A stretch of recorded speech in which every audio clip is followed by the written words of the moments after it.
नमस्कार। आज सकाळी शेअर मार्केट सुरू झाल्यावर पहिली 15 मिनिटं घसरण होती। त्यानंतर मात्र दिवसभर शेअर मार्केटमध्ये तेजी टिकून होती। आज मार्केट संपताना सेन्सेक्स हा 115 पॉईंटने वाढून 76,520 वर बंद झालेला आहे। निफ्टी हा 50 पॉईंटने वाढून 23,205 वर बंद झालेला आहे। सलग दुसऱ्या दिवशी बाजारात तेजी दिसून आलेली आहे। आजच्या कामकाजामध्ये बीएसई कंझ्युमर ड्युरेबल इंडेक्स सर्वात जास्त म्हणजे 1.98% वर आहे। बीएसई आयटी इंडेक्स 1.51% वर आहे।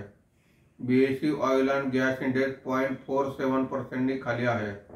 बीएसई मिड कॅप इंडेक्स 1.78% आणि स्मॉल कॅप इंडेक्स 0.87% वर आहेत।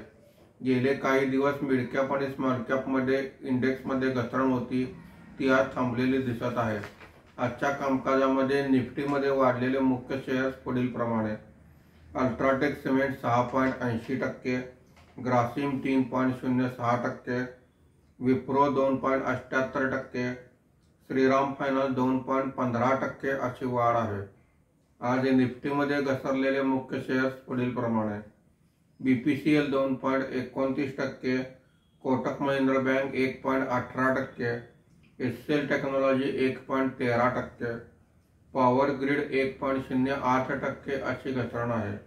आज अल्ट्राटेक सिमेंट सहित काही कंपन्यांचे क्वार्टरली रिझल्ट आलेले आहेत।